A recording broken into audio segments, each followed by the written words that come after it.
सब गोटे के हमार प्रणाम। हम रेखा झा अहाँ सबके एक अपन रचना पाबनि के गीत सुनबै छी। हमर स्वयं के रचना सुनै जइयो और केहन लागत से कहै जेबै।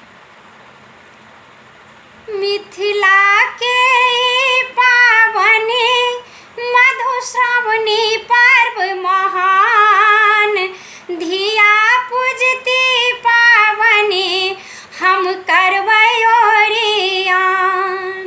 मिथिला के पाबनि मधुश्रावणी पर्व महान, धिया पूजती पाबनि हम करबै ओरियान। 5 गाँठ हल्दी दूभि 5 पतिया, भौजी बनथिन पीसी गौरी के मूर्तिया। 5 गाँठ हल्दी दूभि 5 पतिया, भौजी बनथिन पीसी गौरी के मूर्तिया। गायन सब मिल गथिन शुभ शुभ का मंगल गान। गायन सब मिल गथिन शुभ शुभ का मंगल गान। धिया पूजती पाबनि हम करबै ओरियान। धिया पूजती पाबनि हम करबै ओरियान।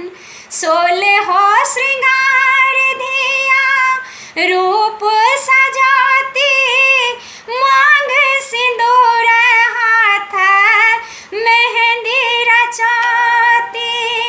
16 श्रृंगार धिया रूप सजाती, मांग सिंदूर हाथ मेहंदी रचाती। खोइछा में भर लेती सिक्का सिंदूर दूभि धान। खोइछा में भर लेती सिक्का सिंदूर दूभि धान। धिया पूजती पाबनि हम करबै ओरियान। धिया पूजती पाबनि हम करबै ओरियान। मालिन के बेटिया सँ जोड़ती सिनहिया, लोढ़ी लेती जाही जूही भारी पन पथिया। मालिन के बेटिया सँ जोड़ती सिनहिया, लोढ़ी लेती जाही जूही भारी पन पथिया। लाबा दूध खुएथिन बिषहरि देथिन वरदान। लाबा दूध खुएथिन बिषहरि देथिन वरदान। धिया पूजती पाबनि हम करबै ओरियान। धिया पूजती पाबनि हम करबै ओरियान। रघुबर के हाथ में पान आर तक पतिया, सिया जी के आँखि मुनि धर कन छतिया। रघुबर के हाथ में पान आर तक पतिया, सिया जी के आँखि मुनि धर कन छतिया।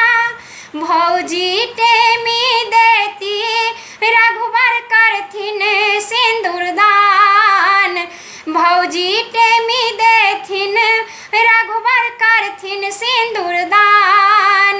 धिया पूजती पाबनि हम करबै ओरियान। धिया पूजती पाबनि हम करबै ओरियान। मिथिला के पाबनि मधुश्रावणी पर्व महान, धिया पूजती पाबनि हम करबै